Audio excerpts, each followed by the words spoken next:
this year we have about 650 families. When we started, there were about 3,500 homeschoolers in Hillsborough County. Last year, there were 13,500 homeschoolers in Hillsborough County, and we're down to about 11,500 now. We had a huge influx with COVID, so some people have sent their kids back to school. Our first speaker is USF, and I have not seen her yet, so I'm gonna get Kendra to get you guys started. Kendra does our speaking portion on the legalities, what you guys need to do, credits, understanding a lot of high school stuff if you're a new high schooler. And then we have a full day ahead of HCC is coming to talk about dual enrollment, ACT, SAT, that'll be via Zoom. But Jamie Hendricks, I'm trying to get her to do a prep class here. She does it for public school kids, she rents space from us, but she gives a fabulous prep class. She did tell me that the SAT is changing in 2024, so she's not prepping a lot right now if they're not taking it very soon. But she's in the know, and her handout's like 14 pages, so I gotta make you guys copies. But I did email those of you who had signed up before like 7 o'clock yesterday all of her handouts, so tons of great information, but she is all things ACT, SAT, so you'll wanna listen to her.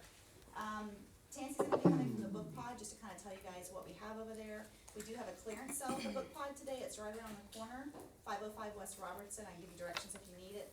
I think they're like 10 for $1 or fill a bag for $5 or something, and then the pod is open as well. So if you're looking for specific curriculum, we actually have an online database, so you can go and see if it's there and they'll pull it for you, but it's a great way to get good prices on books. Learning styles will be Jen Cushion. She's absolutely hysterical. She kind of reminds me of Bette Midler.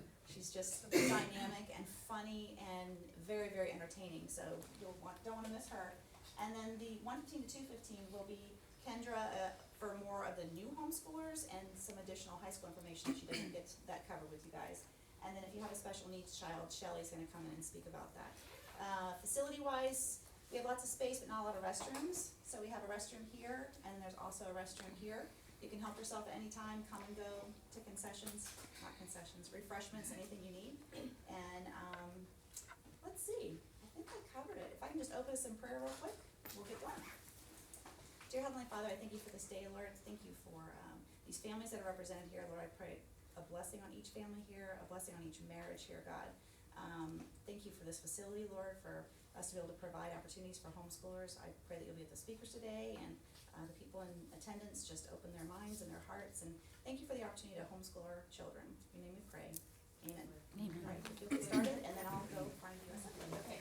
I'm going to pass these out now. I didn't pass them out in advance because we weren't sure we were going to have time, but the USF person hasn't shown up. So I tell you what, I'll just give a few each row and just pass them down. I'll collect them from that end. And feel free to take one per person. You don't have to take one per family. And we can make more copies. Thanks for coming over.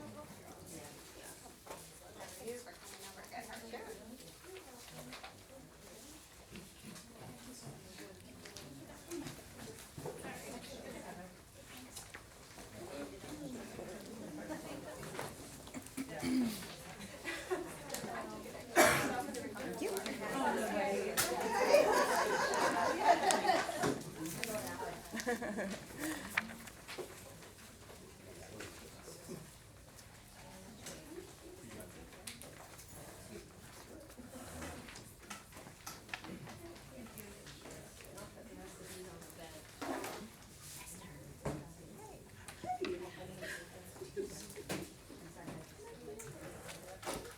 Okay, my name is Kendra Westra. She wants me to stand here with my, I'm used to walking around, so I don't know if this will work, Jen, but I'll try. I see some of my families here, so that's exciting. I do a lot of the homeschool evaluations for HEAT. So periodically throughout the year, you'll see Teresa put out evaluation information. And so I do standardized testing twice a year in May and June. We fill this room with tables and chairs, and we give the Iowa over 2 half days to kids, 3rd grade through 12th. And then throughout the year, I meet with families individually and do portfolio reviews. I also give a test called the PIAT. It's really best for younger children, you get 5 basic test scores, and like general information, reading recognition, reading comprehension, spelling, and math. And so that's kind of who I am. My kids are grown. My kids are 25, 23, and 21, but we homeschooled them all the way through. So I know your fear and trepidation with high school. It is intimidating, but you can do it. For how to homeschool the 101, I have a slideshow, but for high school, it's kind of interactive because you're all coming from different places. Some of you may be really interested in college prep for your high school student. Some of you may know that your child's going to be an entrepreneur and they want to start their own business. Some of you may know that one of your kids or all of your kids are leaning more toward a technical trade. So I'm going to give you just a quick background of my experience, and you'll just know where I'm coming from.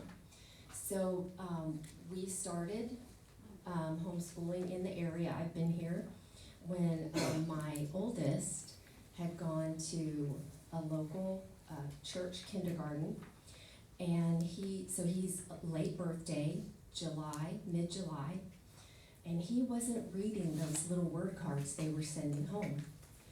And we begged them to hold him back. He wasn't ready. And they said no, he needed to move on. He's so well behaved, and he's a good kid, and he does what he's supposed to do.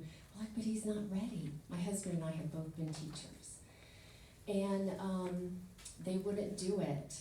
And so we just saw failure coming. As teachers, we saw a boy with a late birthday who wasn't interested in learning, was going to be labeled, put in a low reading group, and it was going to be a domino effect. So that's how we got into homeschooling, because I'm a public school student. My husband went to a Christian school. So we did not plan on homeschooling. It wasn't this vast dream that we had. We just kind of fell into it, but it was the best thing that we could have ever done. So our oldest continued to struggle. It would be about mid-year, January, that the light bulb would go on. You know, multiplication facts, division. It would be like January, February, and he'd go, oh, after we had struggled for months. And so we just kept waiting, thinking, okay, sometimes kids don't really pick up on the reading until 9, 10, when they really get going. By 8th grade, we decided he wasn't ready for high school. We held him back. It was the best thing we could have done. He took off like a rocket. The summer after his 9th grade year, he started dual enrollment. Graduated with over half of his AA. It was never our goal to get an AA. We just were taking advantage of free college, right? And taking some of the weight off of my plate for courses. I'm not an expert. I was a teacher for middle school, but I'm not a Algebra 2 expert, world geography expert. High school writing expert. I mean, I love writing, but not to that extent. So we used dual enrollment to supplement his high school transcript for sure. So he graduated with 36 hours of dual enrollment, finished his AA at HCC, and went on to USF. Our daughter, so then we were into the homeschooling. She was a different kind of kid. She was fighting me. She's my strong-willed kid. She was fighting me from late elementary. I want to go to school. I want to be in classes. I want to go to school. And I finally relented and didn't put her in school, but put her in a group class like they offer here at Heat. Heat didn't exist at the time. Heat came later. And she took off like a rocket. She blossomed. She's my competitive one. She played volleyball in college. The competition in the class drove her. She was like, Susie got an 85, I'm getting a 90. Johnny got a 93, I'm getting a 97. So for her, whereas my oldest, after we held him back and he got that confidence and he, just like his brain caught up with his grade, he's my type A, driven. If it's not on my list, I'm gonna put it on my list. She needed the competition. So for her, that was perfect. Then my youngest started having migraines at age 6.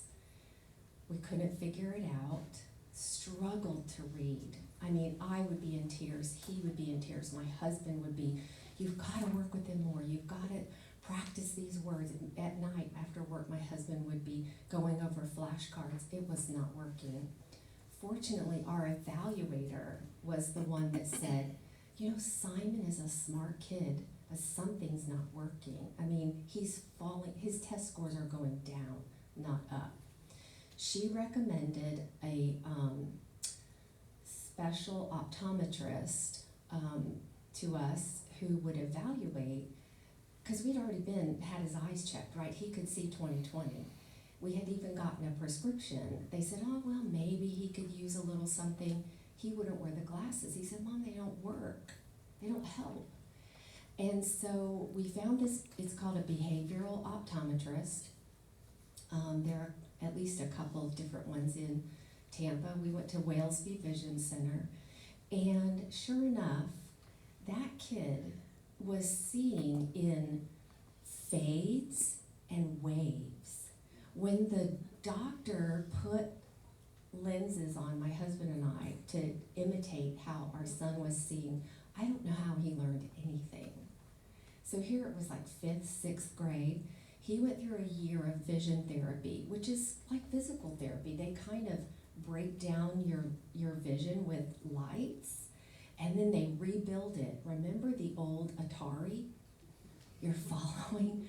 I mean, they did every kind of exercise you could imagine, from taking a pencil in, drawing it out, taking a ball, moving from one hand to the other. Had to rebuild his eyes' ability to work together. So what he was doing was, when he read, his eyes would relax too quickly. So we automatically focus, relax, focus, relax, focus, relax. He was relaxing too quickly. His eyes were. He didn't have a lazy eye. We couldn't see it. So he would get the end of one word and the beginning of another. And so you know how kids, when they're learning to read, they'll mix up was and were and have and had. No, we were getting random words. So we could not figure it out. Made such a difference. But I'll never forget the first school lesson after vision therapy was finished, which is basically all we did that year. He would leave with headaches from all of his making his eyes work so much. We just really didn't get a lot of school done that year. So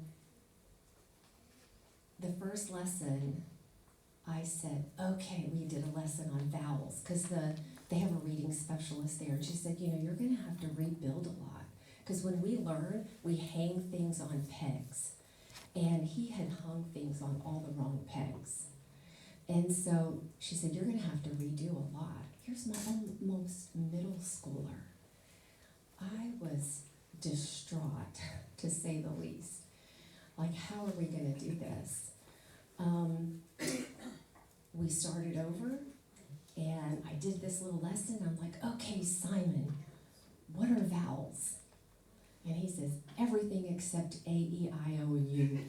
I'm like, oh, Lord, help us. So we held him back in the 8th grade. He has kind of a late birthday, May, which you think, you know, those kids go all year long, like my daughter's is September. First one in her class to turn the next age. So they're almost a whole year older than the kids at the end of the year, as far as learning. So I gotta tell you though, we we modified his high school curriculum all the way through. Those of you that have kids with any kind of special need, so he has learning disabilities all across the board, but is gifted, high gifted, like off the charts gifted in visual spatial relations. Now we knew he was really good at Legos. He's the kind of kid that would get the Batman Lego mobile, throw away the directions, and put it together like a puzzle, the picture on the box. But we didn't know what to do with that. We just thought, oh, he loves Legos. So during high school, though, that meant we had to modify his curriculum. Fortunately, like teachers here at the Heat, that he had different classes, and other tutors or teachers that we found were willing to work with us. And he took high school English writing here, and I'll never forget, we were reading Frankenstein. Now we listened to it, right? The visual tax on his eyes would have been too much. So we did the audible, we listened to it, and he wrote a paper, like a 10-page paper on analyzing man versus man versus God, man versus society. And that was the biggest accomplishment that I could have hoped for him. But it's gotten even better. We found out about a program that Caterpillar, the big bulldozer company, offers called Think Big. And they will pay for students to go to college to learn how to work on their big machines. Perfect for him. He loves to take things apart and put them back together. He did it with all of our dirt bikes, four-wheelers, mowers, whatever we needed. It was like, Simon, can you figure this out? He went to school, graduated with honors, has been working for Caterpillar for the last 6 months, since May, and just got hired in their sales department. Just found out last night that he's going to get a position in their sales. So even though he loves the mechanical side, this will give him even more opportunities for making more money and being able to provide for his family. So just know that you're not going to be perfect in what you do, but it will work out. You just keep building that relationship, and you'll always be there as kind of their sounding board and that voice of reason and wisdom for them. Okay, let's look at this, the handout. I have some favorite resources. There are different ones out there, but my absolute favorite, and mostly because I like it short and sweet and to the point, and this book is that. And you can see it's watermarked and it's well used. This book covers middle school and high school, and it's very to the point. It's listed on your handout. This lady, she speaks at the homeschool convention in May, which I would strongly encourage you to attend. It's just a good shot in the arm. When you get to the end of the school year and you had a crappy school year, and you're frustrated and you don't know what direction to go next year, there are all kinds of speakers. They'll speak to everything. How to homeschool with toddlers in the room, how to homeschool your gifted child, how to homeschool, biology. Hundreds of speakers, and they have a massive room of hundreds and hundreds, like almost 1,000 booths of curriculum. So every curriculum company or author has their own booth, and you can get your hands on stuff and look at it. Cheryl Bastian, the first resource there, is a local Florida mom. She's raised 6 or 7 kids, large family, and I love it because she's so individual driven. She doesn't say, oh, all my kids are going to college, or all my kids are going to go into the family business. She looks at each one of her kids individually and says, how are they wired? What is their strength? What is their bent? How can I direct them? And she follows that. The other one is a big, thick book, almost 500 pages, but I do have parents that like it. It's a full resource called The Ultimate Guide to Homeschooling Teens. And then, as I mentioned, the FPEA Homeschool Convention is just an invaluable resource. So for homeschooling through high school, your best plan is to plan backwards if you can.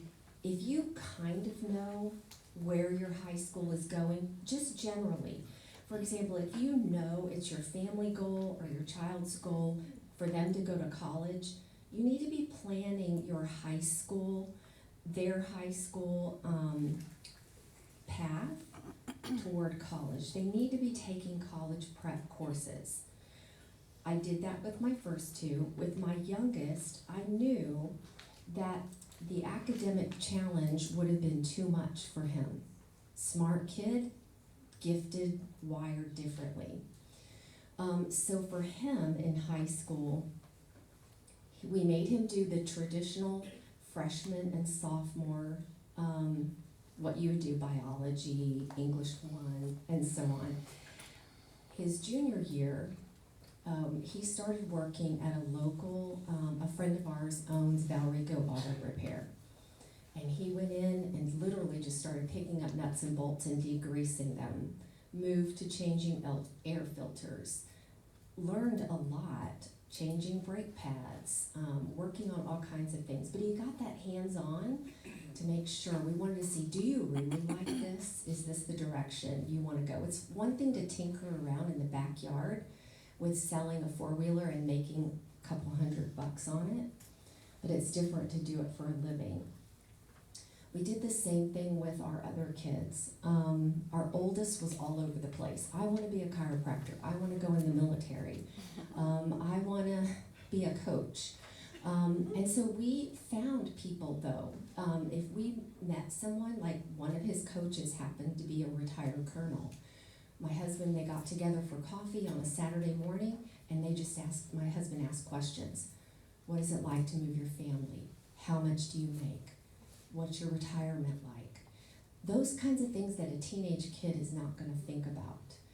But he could hear my husband asking. One of the ways that we use dual enrollment also was to research those interests. So when he was on the whole chiropractic thing, because his big thing was, okay, because he was my, one reason he wasn't reading those word cards is he wanted to be climbing trees and finding bugs. He's active. He did most of his elementary work standing up, swaying at his table, at his desk, doing his work, getting it done, but swaying. He wouldn't have been allowed to do that in school. So he knew, he said, I don't want to sit at a desk like Dad does. I don't want to sit, he's sitting at a desk. He's 25 now, making the money is important to him. He's getting married in May. So he's like, oh, I'm not out having fun. This is work. I need to make a living. But at the time, he's like, I can't do it. I can't do what Dad does all day. My husband's a computer programmer. He got out of education because it's hard to support a family on one teacher's salary. So he works for JP Morgan as a programmer. So when he was on the chiropractic kick, we met with a friend who's a chiropractor.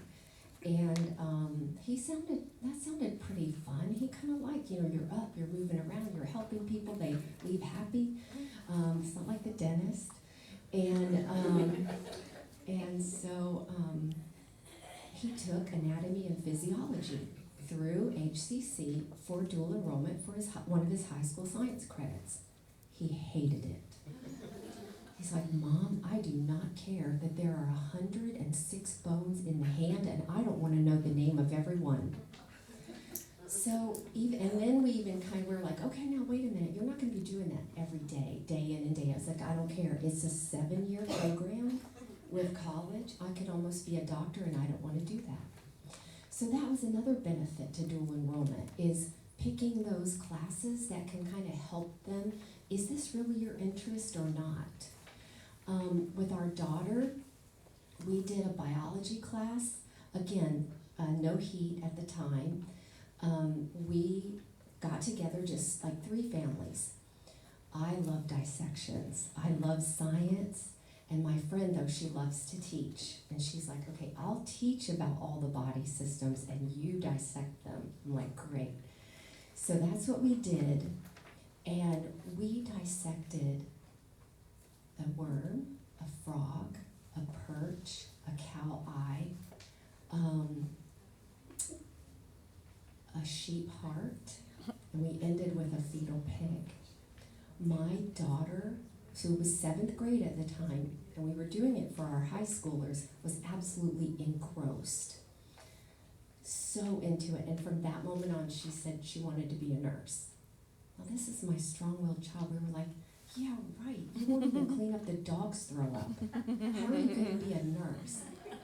She just passed her nursing board in December and got hired at Lakeland Regional in ICU. That's amazing. It's going to be perfect for her. She's calm under pressure. She loves that kind of intensity. Again, my high school, college athlete, thinks fast on her feet.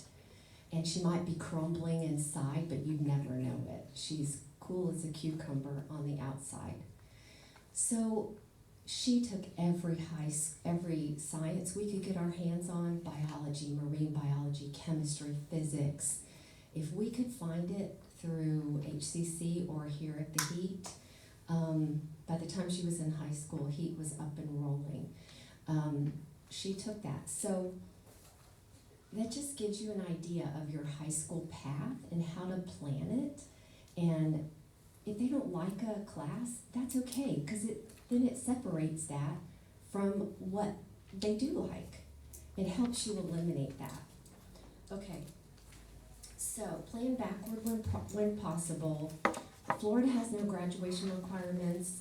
It's really about you and your child. But in order to end well, you have to plan well. Okay, you can't be willy-nilly fly by the seat of your pants in high school like you were in elementary or middle with homeschooling if you have a set goal, right? You're not going to hit the target if you're not planning. Now, if your child really doesn't know and you're okay with not having a set path after high school, that is totally your right. That's the beauty of homeschooling in Florida. But I will tell you, if you have a plan or you see a direction developing in high school, plan toward it. Specifically, the most important thing, if you have a child that you know wants to go to a specific school, or they really want to be a certain thing, have a certain career, you have got to plan for that, because I guarantee you every kid in a high school that has those plans is planning for it. And so when your child gets ready to apply to college, you're competing. You're not just competing with your homeschool friends. You're competing with a lot of other people. So if you have a very specific college or career path that begins to develop as your child gets toward high school, plan toward that. Know what that college requires, or colleges. I tell parents, and I might be jumping around, I tell parents, pick your top 3, maybe top 5, if your child has colleges they're interested in. You need to go on their website, find out what their entrance requirements are, find out if they want community service, find out if they want leadership positions. You can't plan that when they're a junior in high school, because you have to have all that documented. So there's absolutely nothing wrong if you don't know those things. But if your child is one of those that has a very specific direction, you got to plan for it. Okay. Bright Futures, there's a link there. That is a whole seminar in itself. But you must educate yourself and not completely depend on what you see on a Facebook page or some kind of chat group.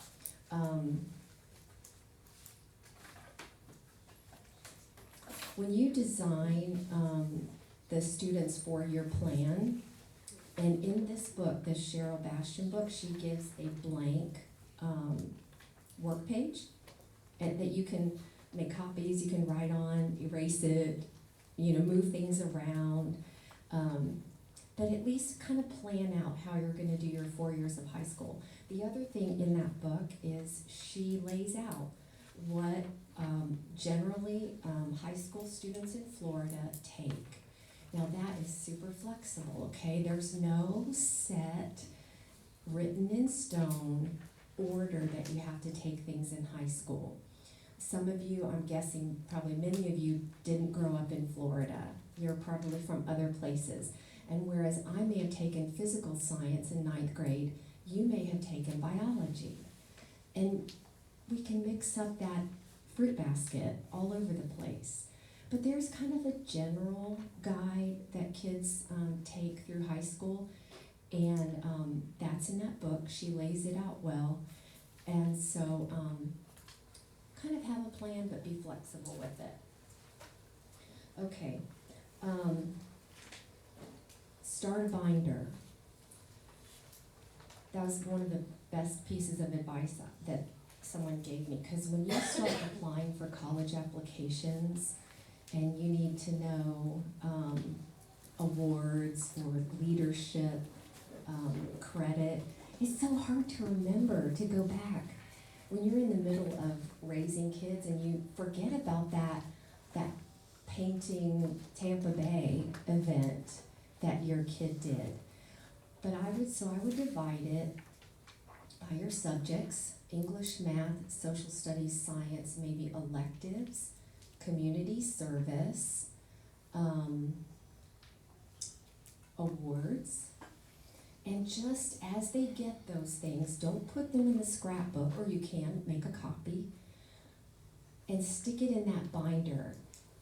That's what they do at the high school. When I was a teacher and I needed to go look up something about a student, I would go to their CUME folder. We used to have real file folders, file drawers. Now it's all on the computer.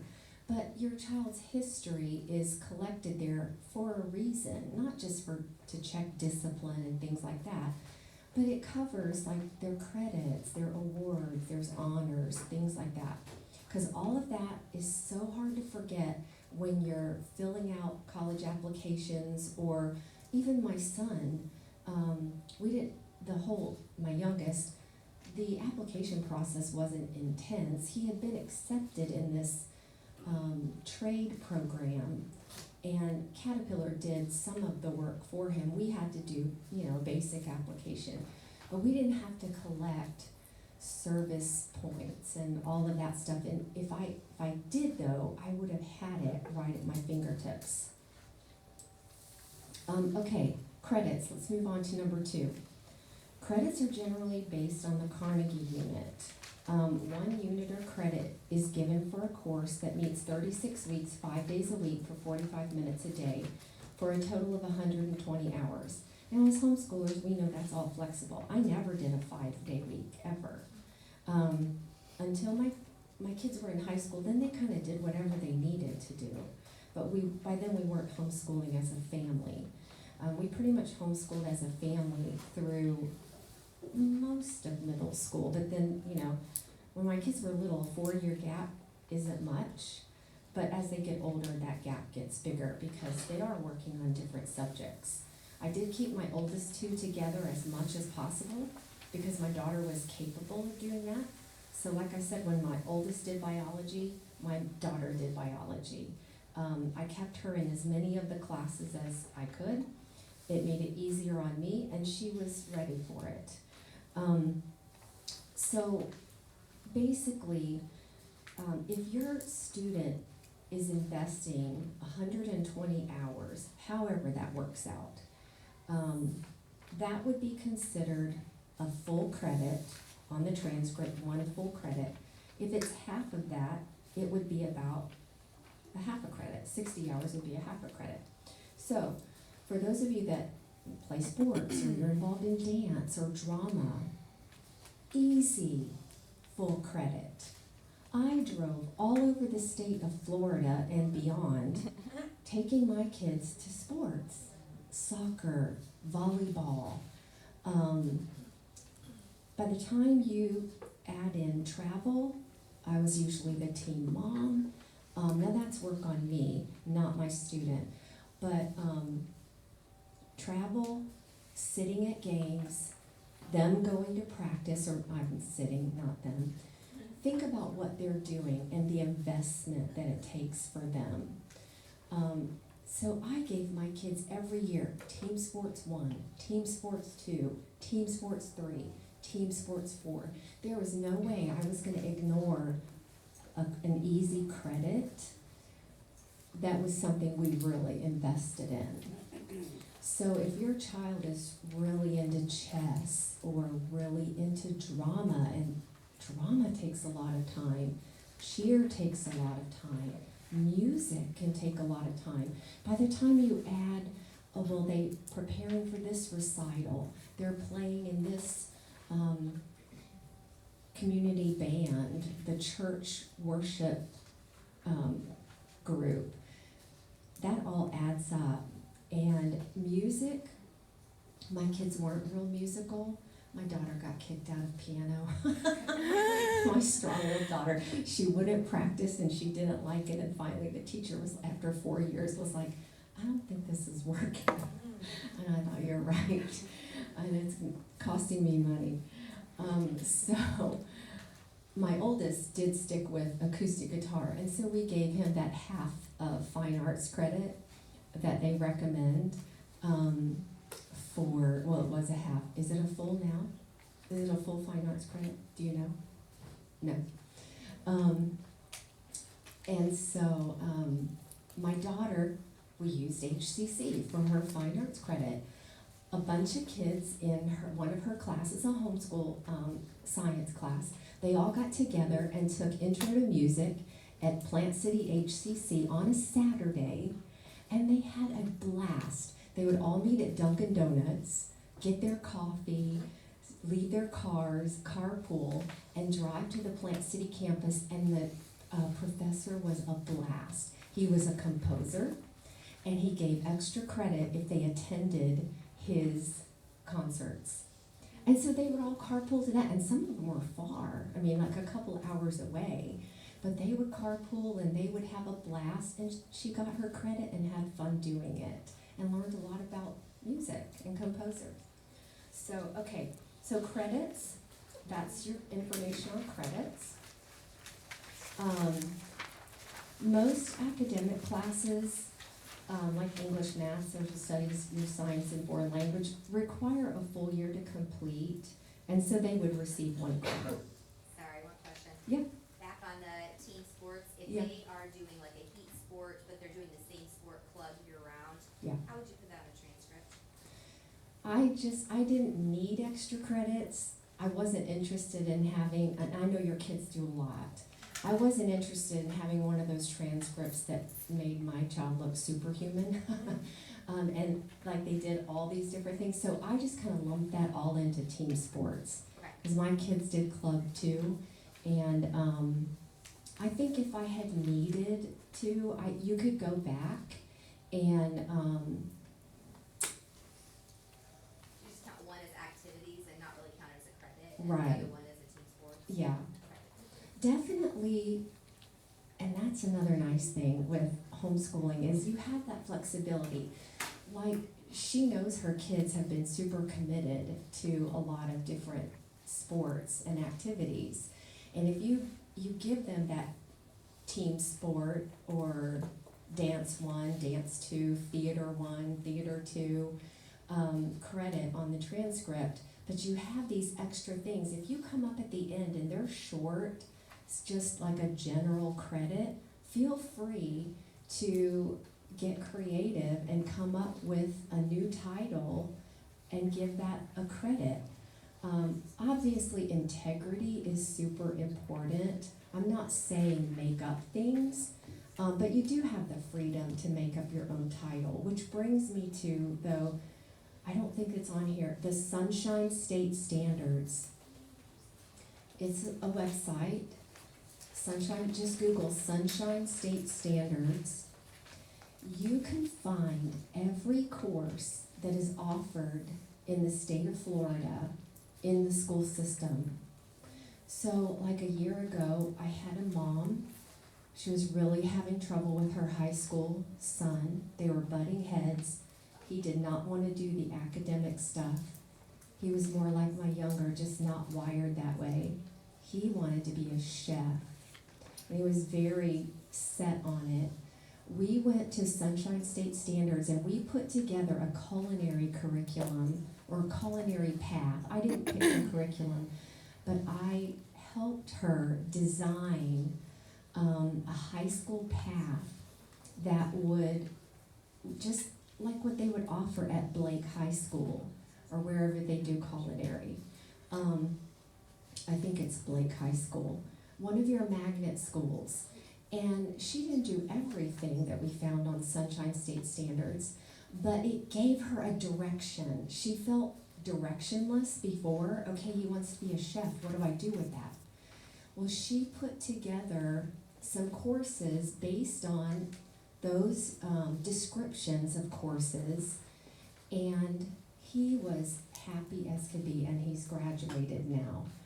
So that's a good resource too when you have kind of an interest that maybe doesn't fit your traditional college-bound kid. That can give you, that's what I did when my youngest wanted to, we knew he wanted to do something auto mechanic sort of related. I went and I printed, it was probably 50 pages or more of their auto mechanics not curriculum, their course kind of outline of their, for auto mechanics in Hillsborough County, or it's really the state. And I took it to our friend and I said, anything in here, I put it in a big clip, anything in here that you can teach him or get done, just check. It has boxes where like a professor or a teacher could check off OSHA standards, safety, all of these from basic to intense. So that's helpful. Yes. I'm totally new to homeschooling. I'm Okay. a junior. Okay. And I'm gonna be going to the special needs place Uh-huh. and how to start as Yeah. well. But all the electives that you're talking about, I get what you're saying, and it's mind blowing to hear it all. How does that go through an evaluator too? How do we keep records of that? The evaluator at the end of the year, they go over the work and stuff that you've done in the courses, but like with the things like that. Are you staying for the I'm homeschool staying for 101? everything. Okay, we're gonna go over all of That that goes over in that? 101. Okay, Yeah, just wanted this, to know. that's a good question. I'm here for the high school part though too, Okay, yeah. obviously. I'll go over all of the basics of homeschooling this afternoon, what your legal responsibilities are and what I expect as an evaluator. And what I will say to that is it is really important that you pick your evaluator carefully and know what they're gonna be looking for. Some people say, oh, I don't wanna, I've got Aunt Susie is a teacher in our family and she can do it. Well, if Aunt Susie is hardcore traditional school and she thinks, and I've had this before, run into families that have had this experience and their Aunt Susie's picking apart everything you did, or like the year that I didn't do school, for the most part with my kid that was going through vision therapy. I can't imagine there's a teacher out there that's in the school system now that would accept that. But that's the beauty of homeschooling and choosing the right evaluator, is I evaluate families every direction. I evaluate families that, very large families, their heart is that their kids all just get through Algebra 1 and they go into the family business. And that they be godly men and women, and that they serve in the church, and that's what they want. I have other families that are very college bound. Their kids are definitely going for bright futures and academic scholarships. I have families with special needs that the kids can't even talk to me, you know, my severe autistic or brain injured kids. And their parents are homeschooling them because they're safe and they're who else has their best interest at heart but a parent. So as an evaluator, I want your vision for your child. I'm not holding you up to a set of standards. Don't ask me what third graders, I generally know what third graders should be doing, and I can give you guidance on curriculum and a reluctant writer or a reluctant reader, but I'm not gonna hold you up to a standard that says, you're not doing what you should be. I don't feel like that the Florida law doesn't support that. The main thing you have to show with evaluations is that your child makes progress commensurate with their ability, equal to their ability. That's it. Thank you. Okay. Transcripts. Oh, wait. Electives are generally a half credit, but not always, like I gave you the team sports example, or dance or drama, a lot of those, certain music. Get creative with your classes. I told you about the team sports, I told you about the apprenticeship that my youngest did. Oh, my daughter loves horses, and we have a neighbor that has horses, and she connected my daughter to a local horse boarding place, and my daughter started mucking stalls for like $5 an hour, but she was thrilled because she was around the horses. This was like middle school, and that led to trading work for lessons. Then the neighbor, when she felt like my daughter was, competent enough on a horse, was teaching her some jumping and some different things. I went online and looked up an equine studies course. It was kind of like a biology of horses, and we did that as one of her high school credits, and she loved it. So be creative. Okay, transcripts. You have a lot of flexibility with transcripts too. My family used myhomeschooltranscript.com. There are others. Trust me, that is not the only one. There weren't a lot when we were doing high school transcripts, and we went with that and we loved it. It was wonderful for us.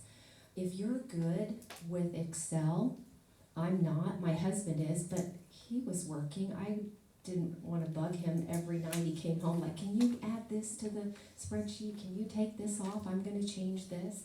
So that's why we went with this transcript generator. But if you're good with Excel, you can easily do that on your own. And if you Google homeschool transcripts, you will get all kinds of ideas and options. Yeah. I was just told if you're part of the HSLDA too, that you can use that online and it's a very easy transcript to fill in everything there too. Yes, I'll go over HSLDA in the 101, but it is an invaluable resource. It's Homeschool Legal Defense Association, and when I started homeschooling, again, my oldest is 25, we were afraid that the neighbors were going to turn us in. Now I see kids all the time in Walmart and Publix, and I'm like, oh, they're homeschoolers. But it wasn't that way when we started, and so we were part of HSLDA, and so they will legally defend you as a member, but also they advocate all over the world, not just the U.S., all over the world for the rights of homeschoolers. It's a big organization, but it's awesome. So I would, like she said, check out HSLDA. A lot of these websites, HSLDA, FPEA, the Florida Parent Educators Association, they all have free stuff available. Articles, blogs, printables, not curriculum, not like teachers pay teachers. It's not the stuff you're gonna use to teach your class, but that kind of stuff, transcripts, credits, curriculum. I was just looking at FPEA and they have a big list of curriculum with a link to every one. So those are good websites to use. Okay, your transcript, if you choose a transcript generator, it will allow you to weight or unweight the transcript. That's another thing. Different colleges want different transcripts. Some want weighted, some want unweighted, some want both. So being able to weight, like advanced placement or dual enrollment courses are weighted, is helpful. Many families design their own life skills. We really talked about this a lot last year when we did this. And I know Jen feels passionate about this as well as I. With homeschooling, sometimes we get so caught up in what we have to do that we miss out on the relationship that we're building. I don't know how we did it because I am not always patient. I'm a detail person, so I can get critical, right? Like that can be a strength when you're a detail person, but then you see every flaw. So there's strengths and weaknesses to every personality. And, but my kids are best friends. And I attribute that to homeschooling. We certainly participated in all kinds of groups. But my kids they're all going out. My youngest has a boat, and because he's the only one willing to maintain it, right? The technical guy, because you always got to work on that. They're all going out. They're their first. They get the first seats on the boat, and then any significant other or good friend, they will choose to spend time with each other first before anybody else. But when they're younger, you're constantly working on that, right? Sibling rivalry, arguments, not apologizing, not respecting someone's property. But just hang in there and keep doing it. Don't give up and keep working on those relationships. I would say probably the most significant thing that we did were date nights with our kids. Every week, my husband or I made it a point to have a date night with our kids, probably until high school, and then they're so busy. And then there's lots of opportunities, though, just to have late night conversations about friends and significant interests or moral things, ethical things. So keep working on those relationships because, all of this is important to get them ready for beyond high school. But it is thrilling to me. I got back from Texas Thursday night, and while I was gone, there was a flurry of our family text messages going through. Dad, I've got to pick my insurance. The deadline's coming up. What should I do about vision insurance? Is this a good deal? And all of these texts, their dad is who they go to. Because I think homeschooling, they didn't have all these other voices in their head and in their lives pulling them away. And so I encourage you. Are the dual enrollment people here? Yeah, Awesome. HCC's ready. So Okay, I'm done. And you guys can email me. I put it up there at the top. If you have further questions about the actual how-to of homeschooling, email me, and we can, if it's a lot of questions, we can get together for a consultation. I basically charge $1 a minute, and we can do it through Zoom or in person. So, Thank you.